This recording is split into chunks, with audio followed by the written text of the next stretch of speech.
ऐसे बूढ़े आदमी को अकेला छोड़ करके तुम सत्ता की तरफ जा रहे हो, तो तुम्हारे बाप से तुमको सत्ता पसंद है क्या? इस्लाम में क्या कहा जाता है? माँ बाप से कैसा बर्ताव करो जब वो बूढ़े होते तक। मैं वही कर रहा हूं। मैं अगर चाहूं तो मेरे को भी करोड़ों रुपए मिल सकते हैं, तो मुझे पैसा नहीं चाहिए, मुझे सत्ता नहीं चाहिए। क्या हैसियत है उनकी? मेरी गलती हुई है कि मैंने पिछले बार उनको मेरे साथ लिया, वरना पिछले बार ही घर जाते थे। ये तो मेरी गलती है, सबसे बड़ी गलती। कि लोग कह रहे थे कि गद्दार है, इनको साथ में मत लो। मैंने नहीं सुना लोगों का और उनको 3-3 4-4 टिकट दिए। ये मेरी सबसे बड़ी गलती है, वरना आज ये खानदान खत्म हो जाता था राजनीति में। आ जाओगे? हिटलर ने भी यही कहा था कि मैं दुनिया बदल दूंगा, सोने की दुनिया बना दूंगा। क्या किया उसने? आखिर में सब 40 लाख लाशें दिखी। विकास, इसको विकास कहते हैं? लाशों के ऊपर तुम महल बनाओ तो उसको विकास नहीं कहते।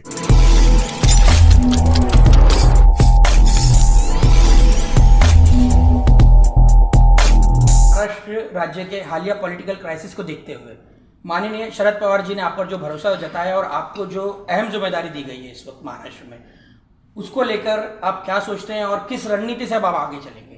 ऐसा है कि ये लड़ाई विचारधारा की। ये आदमी ने अपने घर के आदमी को ये किया कि विचारधारा से कॉम्प्रोमाइज़ नहीं किया। उन्होंने ये कहा कि सत्ता मेरे लिए कोई बात नहीं, पर अगर महाराष्ट्र की जो विचारधारा है, जिसको हम शिव शाहू फुले अम्बेडकर की विचारधारा कहते हैं, जो डॉक्टर बाबा साहेब अम्बेडकर के संविधान से जुड़ी हुई है, उन्होंने कहा कि ये विचारधारा मैं नहीं छोड़ सकता, और जिनको विचारधारा नहीं पसंद वो चले जाए। जब बूढ़ा बाप ऐसा कहता है तो मेरी तो विचारधारा वही है। मैं हमेशा उनके ही नक्शे कदम पे चलते आ रहा हूँ, तो मेरी विचारधारा तो संविधान के साथ ही है। मैं धर्मनिरपेक्ष भारत का पुजारी हूँ, मैं उसकी पूजा करता हूँ।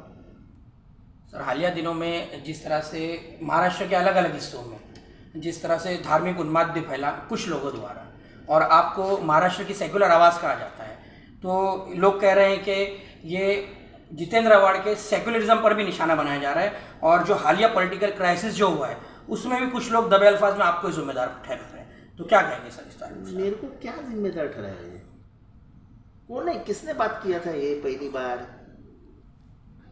कि ये राज्य में दंगे फैलाए जाएंगे? किसने बोला था महाराष्ट्र में पहली बार? ये आदमी ने बोला था जब बीजेपी के आला नेताओं ने बोला था ये सनसनी फैला रहा है, तब मैंने बोला था महाराष्ट्र की राजनीति खराब करने के लिए यहाँ पे दंगे किए जाएंगे, दंगे का माहौल तैयार किया जाएगा, ये मैंने बोला था। और हालात हुए, दंगे हुए, और आने वाले दिनों में और भी होगा, क्योंकि उनका जीतने का आसार ही कम दिख रहा है ना। लोगों को ये सब पसंद नहीं आ रहा है। ऐसे बूढ़े आदमी को अकेला छोड़ करके तुम सत्ता की तरफ जा रहे हो, तो तुम्हारे बाप से तुमको सत्ता पसंद है क्या? इस्लाम में क्या कहा जाता है? माँ बाप से कैसा बर्ताव करो जब वो बूढ़े होते तक। मैं वही कर रहा हूं। मैं अगर चाहूं तो मेरे को भी करोड़ों रुपए मिल सकते हैं, तो मुझे पैसा नहीं चाहिए, मुझे सत्ता नहीं चाहिए, मुझे कोई लालच नहीं है। मैं मेरे विचारधारा को नहीं छोड़ू। 400 लोगों का धर्मांतरण का प्रकरण आया अभी उत्तर प्रदेश से, कोई नहीं खड़ा हुआ, मैं खड़ा रहा। मुझे मालूम था कि मुंब्रा में ऐसा हो ही नहीं सकता है। आखिर पुलिस को बोलना पड़ा ना कि ऐसी एक भी केस नहीं है। मैं नहीं बोलता तो 40-50 मुसलमानों को उठा के लेके जाते थे। तो वक्त की बात रहती है, जब वक्त पे बोलना पड़ता है तो कोई नहीं बोलता है। बाद में जितेंद्र आव्हाड को बोलने के लिए, गाली देने के लिए सब तैयार है, उसमें मेरे को फर्क भी नहीं करता है। लेकिन जहां वक्त आता है मुंब्रा के अड़चन की, तो कौन बात करता है?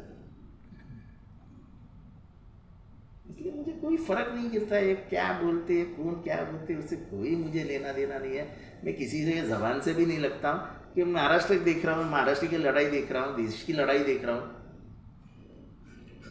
कुछ आपके जो करीबी साथी हुआ करते थे, काफ़ी आपका पॉलिटिकल सपोर्ट रहा उनको, और किसी न किसी जगह पे जैसे आपके लिए भी उन्होंने बातें कही, आपको भी सपोर्ट किया, लेकिन कुछ लोग अब अजय दादा पवार के खेमे में चले गए और आपके खिलाफ ही वो आंदोलन भी कर रहे हैं, आपके जो हालिया दिनों में हुआ। हाँ, मैंने उनको देखा लेकर क्या कहेंगे? मेरे फोटो को जूते से मार रहे थे, मेरे फोटो पे नाच रहे थे। तो ऐसी क्या बात होगी कि अचानक इस तरह से पलटी खा गए?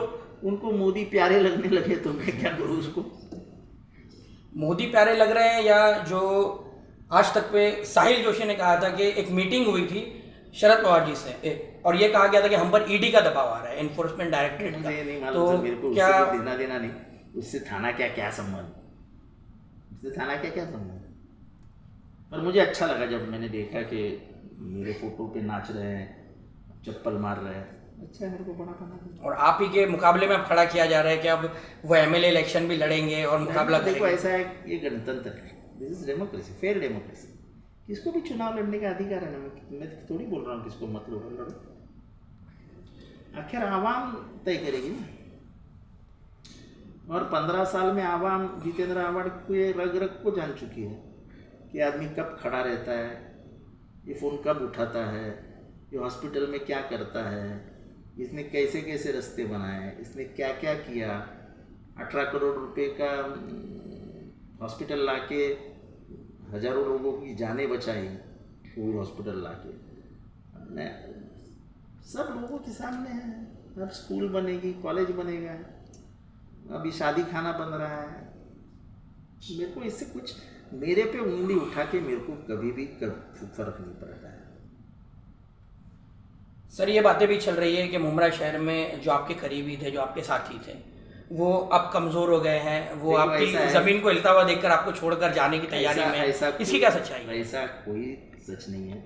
मैंने ही कहा उनको चुप रहो, कुछ जवाब मत दो। क्या के लिए जवाब दे, क्यों जवाब दे, क्या हैसियत है उनकी। मेरी गलती हुई है कि मैंने पिछले बार उनको मेरे साथ लिया, वरना पिछले बार ही घर जाते थे। ये तो मेरी गलती है, सबसे बड़ी गलती, कि लोग कह रहे थे कि गद्दार है, इनको साथ में मत लो। मैंने नहीं सुना लोगों का और उनको 3-3, 4-4 टिकट दिए।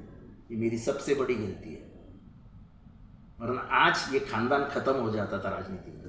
वो तो कह रहे हैं कि भले ही वो ना बने, लेकिन आपको बनने नहीं देंगे।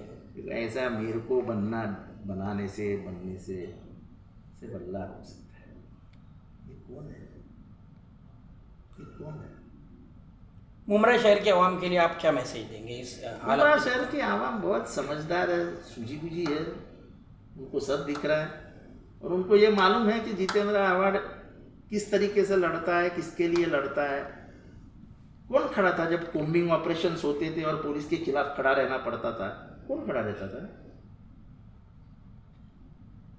ये 400 लोगों का धर्मांतरण हुआ, उसकी लड़ाई में कौन खड़ा रहा? पब्लिक है, सब देख रही है, शांत घर में बैठी है। आवाम को विचारधारा देखती है, आवाम ये देखती है कि संविधान के तहत सेक्युलरिज्म के लिए कौन खड़ा रह रहा है, यूपीए के साथ कौन है, एनडीए के साथ कौन है। जब मैं 17 तारीख को विरोधी पक्ष की बैठक होगी मंगलोर में, तब मैं एनसीपी का प्रतिनिधि करके जाऊंगा, तो मुमरा के आवाम को गर्व महसूस होगा कि भारत की पूरी पार्टियों को एक करने में भी जितेंद्र आव्हाड है और अपना आमदार वफादार है, गद्दार नहीं।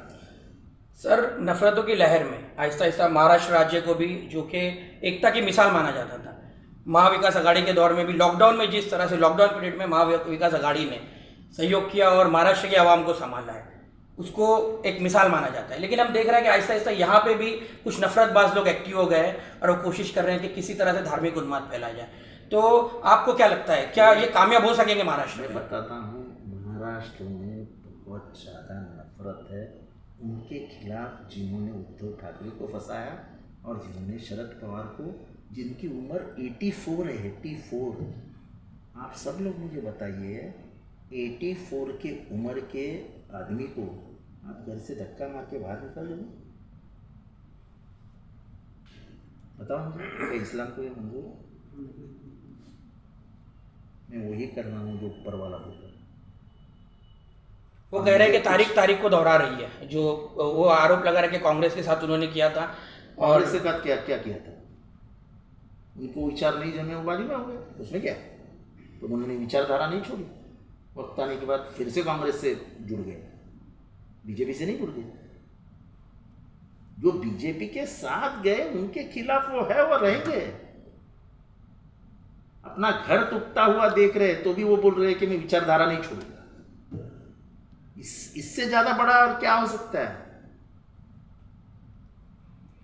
और किसके लिए खड़े हुए हैं? उनका खुद का क्या फायदा है? वो क्या चीफ मिनिस्टर बनने वाले? वो बेटी को चीफ मिनिस्टर बनाने वाले? पर महाराष्ट्र के आवाम को जो विचारधारा सूझती है,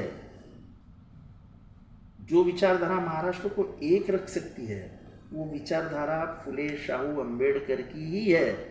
और पवार साहब उसके लिए ही लड़ रहे हैं। वो खुद के घर के लिए नहीं लड़ रहे हैं, वो लड़ रहे हैं तो जितेंद्र आव्हाड के भविष्य के लिए लड़ रहे हैं, उसके बेटी के भविष्य के लिए लड़ रहे हैं। ये जितनी भी हमारी, चाहे मुसलमान हो, चाहे सिख हो, चाहे हिंदू हो, चाहे दलित हो, ये सब भाई बहन एक रहे और संविधान के तहत इनको न्याय मिलता रहे, इसके लिए उनकी लड़ाई है। विकास विकास विकास विकास होते रहता है।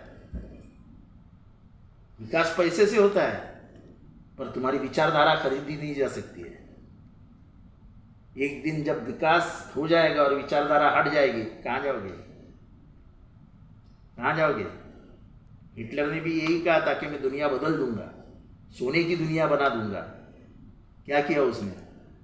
आखिर में सब 40 लाख लाशें दिखी। विकास, इसको विकास कहते हैं? लाशों के ऊपर तुम महल बनाओ तो उसको विकास नहीं कहते। Thank you sir.